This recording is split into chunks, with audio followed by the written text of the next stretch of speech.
কি নিয়ে যাওয়া হচ্ছে স্যার? হ্যাঁ স্যার, একটু চলে। হ্যাঁ নিয়ে যাওয়া হচ্ছে। আজকে রবীন্দ্রনগর থানায় নিয়ে যাওয়া হচ্ছে স্যার।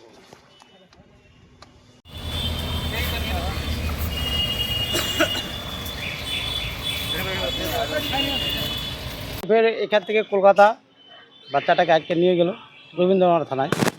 আবার ওখানে যাওয়ার পরে কি হয়েছে, কোথায় কে রাখছিল, কী জন্য রাখছিল, ওর জন্য আবার দেখা হবে। তারপর ওখানে আবার ছেলেটা একটা কোর্ট হবে, তো এখানে ছিল তো। ঠিক নাবালকের সঙ্গে কি গেল? মা গেছে, ওনার দাদা গেছে। আর বললাম যে কার কাছে ছিল এই 45 দিন 1.5 মাস যে ছিল, ওখান থেকে বেরোলো কিভাবে, কার কাছে ছিল কিছু জানা গেছে কি এখন পর্যন্ত? জানা ওইটাই, যেটা আপনি আগে বয়ান দিয়েছিল ছেলেটা ওইটাই দিয়েছে। তো মানু নামে যে ছেলেটা ওদেরই বাড়ি ছিল, ওইটা খালি বলছে যে ওদের বাড়িতে আমি ছিলাম। নাবালক এখন সুস্থ আছে? হ্যাঁ, এখন মোটামুটি সুস্থ আছে, এখন কথা বলতে। কিভাবে ট্রেনে উঠলো? ট্রেনে ওই বলছিল যে আমাকে যেভাবে যে আমি লোকালটা ওখান থেকে ওরা কেউ ছিল না বলে বাড়ি থেকে বেরোয় গেছিলো।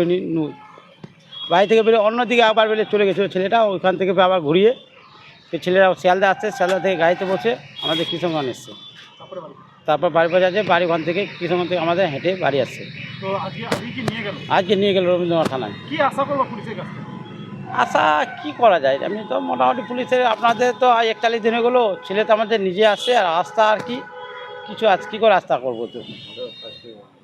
আর যেগুলো আসামি ধরা আছে ওদের যেমনি শাস্তি হয়, আমরা এটা চাই যে আমাদের বাচ্চা হ্যারাসমেন্ট করছে এনে যেন আমাদের যে যারা আসামি আছে ওদের কিন্তু শাস্তি পায়।